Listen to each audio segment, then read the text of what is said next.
Hello friends, स्वागत है आपका हमारे इस यूट्यूब चैनल पे। आज हम फिर से एक बार एडिटोरियल सेट नंबर 7 देखने का प्रयास करेंगे। इससे पहले हमने 6 सेट करवा रखा है।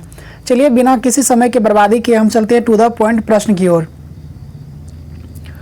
समुद्री सहयोग बढ़ाने हेतु भारत और अल्जीरिया के मध्य आयोजित पहले नौसैनिक अभ्यास में भारत के किस जहाज ने भाग लिया? तो INS तबर ने अल्जीरिया और भारत के मध्य हुए नौसैनिक अभ्यास में भारत के जहाज INS तबर ने भाग लिया। वाई ब्रेक या योग ब्रेक मोबाइल ऐप लॉन्च किया है आयुष मंत्रालय के द्वारा। किस राज्य के सफ़ेद प्याज और वाडा कोलम चावल को GI टैग दिया गया? महाराष्ट्र। सफ़ेद प्याज और वाडा कोलम चावल को GI टैग दिया गया है। ये उत्पाद है महाराष्ट्र का। IUCN वर्ल्ड कंजर्वेशन कांग्रेस 2020 का आयोजन 3 से 11 सितंबर 2021 के मध्य किस देश में किया जाएगा? तो फ्रांस में ये किया गया। हाल ही में भारत ने किस देश के साथ दक्षिण चीन सागर में आयोजित नौसैनिक अभ्यास सिम्बैक्स का 28वां संस्करण किया है?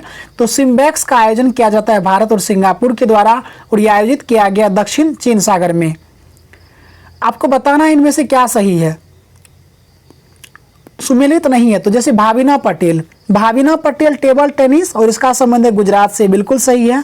देवेंद्र झाझड़िया जेवलिन थ्रो से, बिल्कुल सही है और इनका संबंध है राजस्थान से।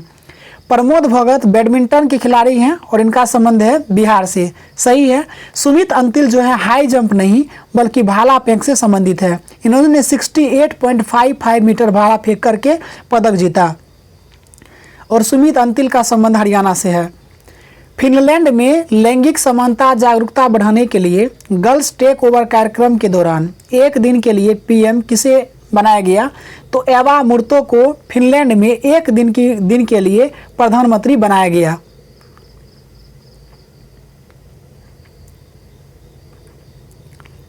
अब बताना इनमें से कि क्या कौन सा कथन सत्य है। तो लवलीना बोर्गोहेन को असम सरकार के द्वारा समग्र शिक्षा अभियान का ब्रांड एम्बेसडर बनाया गया, बिल्कुल सही है और ये जो है मुक्केबाज हैं। दूसरा कथन है अवनी लेखरा को राजस्थान सरकार की बेटी बचाओ और बेटी पढ़ाओ योजना के लिए ब्रांड एम्बेसडर नियुक्त किया गया, ये भी सही है। अवनी लेखरा का संबंध है शूटिंग से। और पैरा ओलंपिक में सबसे पहला स्वर्ण पदक इन्हीं को मिला था भारत की ओर से। टाइम्स हायर एजुकेशन द्वारा जारी वर्ल्ड यूनिवर्सिटी रैंकिंग 2022 में किस यूनिवर्सिटी को पहला स्थान प्राप्त हुआ है? तो ये ऑक्सफोर्ड यूनिवर्सिटी को। टाइम्स हायर एजुकेशन द्वारा जारी वर्ल्ड यूनिवर्सिटी रैंकिंग 2022 में किस यूनिवर्सिटी को पहला स्थान प्राप्त हुआ है? तो ऑक्सफोर्ड यूनिवर्सिटी को। हाल ही में विकसित भारत के पहले क्वांटम कंप्यूटर सिम्युलेटर टूलकिट का नाम क्या होगा? तो ये है QSIM। भारत का पहला क्वांटम कंप्यूटर सिम्युलेटर टूलकिट का नाम है QSIM। निम्नलिखित में इंजीनियर्स इंडिया लिमिटेड की पहली महिला अध्यक्ष बनी है वर्तिका शुक्ला, जबकि कोल इंडिया लिमिटेड की पहली महिला अध्यक्ष बनी है धीरती बनर्जी। प्रश्न है कि इंजीनियर्स इंडिया लिमिटेड की पहली महिला कौन बनी है अध्यक्ष? वर्तिका शुक्ला। कोविड-19 टीके की खोज में महत्वपूर्ण भूमिका निभाने हेतु बांग्लादेश के किस वैज्ञानिक को रमन मैग्सेसे पुरस्कार 2021 दिया गया है? फिरदौसी कादरी को। 8 मई 2021 को वर्चुअल रूप से आयोजित भारत यूरोपीय संघ के नेताओं की बैठक की मेजबानी किस देश के द्वारा की गई? तो पुर्तगाल के द्वारा की गई है। भारत यूरोपीय संघ के नेताओं की बैठक की वर्चुअल मेजबानी पुर्तगाल के द्वारा। भारत का पहला राज्य जिसने real time digital flood reporting and information management system यानी कि FRIMS का शुभारंभ किया है असम सरकार के द्वारा। अगर आप इसका PDF प्राप्त करना चाहते हैं तो आपको टेलीग्राम चैनल से जुड़ जाना होगा। लिंक दिया गया है वीडियो के डिस्क्रिप्शन बॉक्स में, वहां आपको इसका PDF दे दिया जाएगा। 15वां प्रश्न है कि बंगाल की खाड़ी में आयोजित ला पेरोज नौसैनिक अभ्यास का नेतृत्व किस देश ने किया जिसमें क्वाड देशों ने भाग लिया? तो फ्रांस के द्वारा ये आयोजित किया गया और ये बंगाल की खाड़ी में हुआ। क्वाड देश कहने का मतलब है कि भारत, जापान, अमेरिका, ऑस्ट्रेलिया और क्वाड संघ की स्थापना की गई वर्ष 2007 में। भारत का पहला कृषि आधारित सोलर प्लांट कहाँ स्थापित किया गया? राजस्थान में। 22 मार्च 2021 को जल दिवस के अवसर पर केंद्र सरकार के द्वारा किस अभियान की शुरुआत की गई? कैच द रेन अभियान। 22 मार्च 2021 को जल दिवस, इसका थीम क्या रहा? Valuing water. जल दिवस का थीम का क्या रहा? Valuing water. 4 फरवरी को मनाया गया विश्व कैंसर दिवस, इसका थीम क्या रहा? I am and I will, मैं हूं और मैं रहूंगा। हाल ही में प्रकाशित पुस्तक the little book of encouragement के लेखक कौन है? दलाई लामा। देश का पहला वन चिकित्सा केंद्र यानी कि फॉरेस्ट हीलिंग सेंटर किस राज्य में खोला गया? उत्तराखंड में। भारत सरकार ने किस खाड़ी देश के साथ अक्षय ऊर्जा को बढ़ावा देने के लिए समझौता किया है? बहरीन। भारत ने बहरीन के साथ अक्षय ऊर्जा को बढ़ावा देने के लिए समझौता किया है। निम्न में से कौन पूरी तरह से सौर ऊर्जा से संचालित भारतीय विमानपत्तन प्राधिकरण का पहला हवाई अड्डा बन गया है? तो ये पुदुचेरी हवाई अड्डा है जो पूरी तरह से सौर ऊर्जा से संचालित भारतीय विमानपत्तन प्राधिकरण का पहला हवाई अड्डा बना है, पुदुचेरी हवाई अड्डा। उत्तराखंड में ग्लेशियर टूटने से 520 मेगावाट की तपोवन विष्णुगढ़ परियोजना क्षतिग्रस्त हो गई। यह किस नदी पर निर्मित है? धौलीगंगा नदी पर। मार्च 2021 में जारी आर्थिक स्वतंत्रता सूचकांक में भारत को कौन सा स्थान प्राप्त हुआ है? 121वां स्थान प्राप्त हुआ है आर्थिक स्वतंत्रता सूचकांक में। हाल ही में जारी एक रिपोर्ट के अनुसार दुनिया के सर्वाधिक सुरक्षित सड़कें किस देश की है? नॉर्वे की।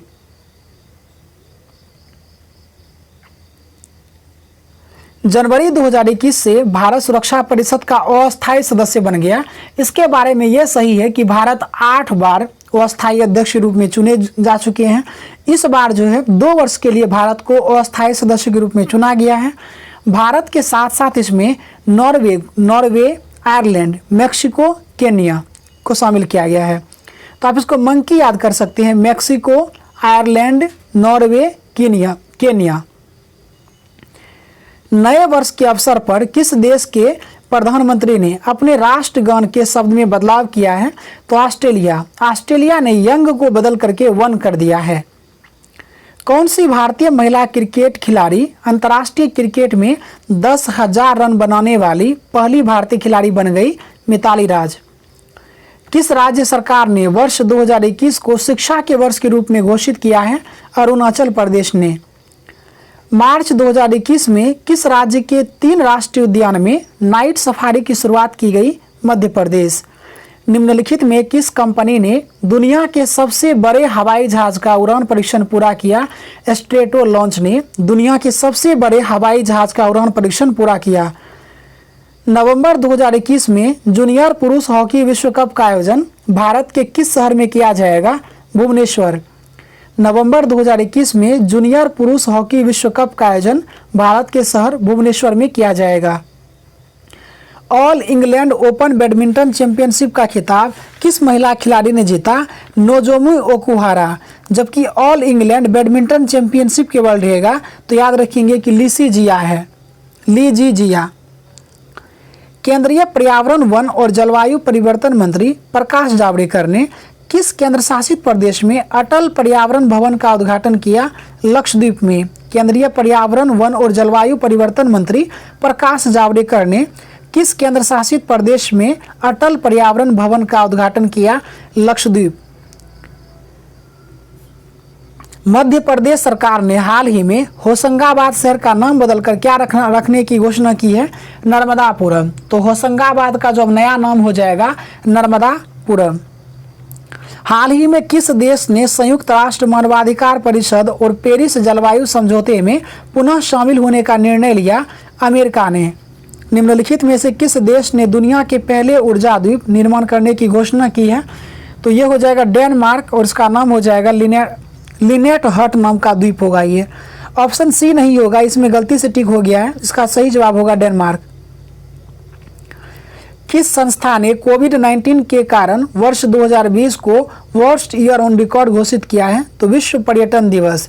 जबकि अंतर्राष्ट्रीय पर्यटन दिवस मनाया जाता है 27 सितंबर को, भारत पर्यटन दिवस मनाया जाता है 25 जनवरी को। हाल ही में किस भारतीय मूल के व्यक्ति को नासा के द्वारा कार्यकारी प्रमुख बनाया गया?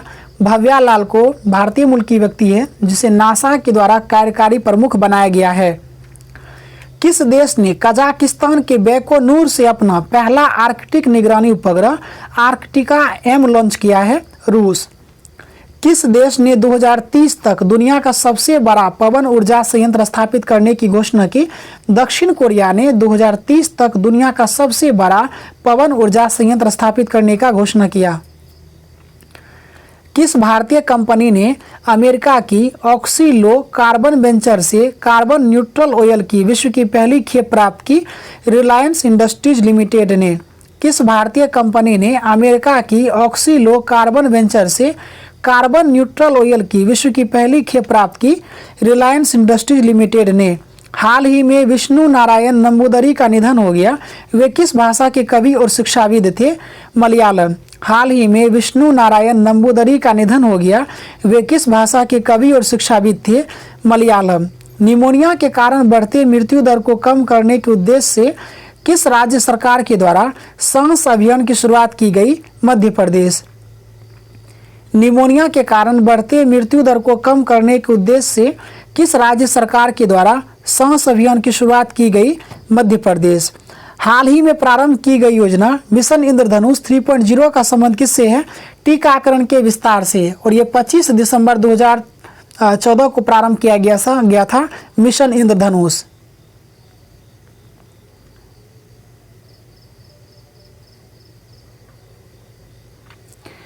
निम्नलिखित में किस देश ने पहली बार अंतरिक्ष में सैन्य अभ्यास एस्टर एक्स का आयोजन किया है? फ्रांस ने। फ्रांस ने पहली बार अंतरिक्ष में सैन्य अभ्यास एस्टर एक्स का आयोजन किया। Steel authority of India limited ने किस राज्य में पहले गैस से इथेनॉल संयंत्र लगाने की घोषणा की? महाराष्ट्र। हाल ही में प्रारंभ की गई वैश्विक परियोजना ग्लोलिटर पार्टनरशिप प्रोजेक्ट का मुख्य उद्देश्य क्या है? तो यह समुद्र में फैले प्लास्टिक कचरे का निपटारा करने हेतु इसके लिए भारत ने जर्मनी के साथ समझौता किया है। बीमा के क्षेत्र में प्रत्यक्ष विदेशी निवेश की सीमा 49% से बढ़ाकर 74% कर दिया गया है। 2020-21 में आर्थिक सर्वेक्षण का थीम क्या रहा? Saving lives and livelihoods. 2020-21 के आर्थिक सर्वेक्षण का थीम रहा सेविंग लाइव्स एंड लाइवलीहुड्स। तो ये रहा आज का 50 प्रश्न जो हमने डिस्कशन करने का प्रयास किया। मैं आशा करता हूँ कि ये सेट आपके लिए हेल्पफुल रहा होगा रिवीजन सीरीज के रूप में।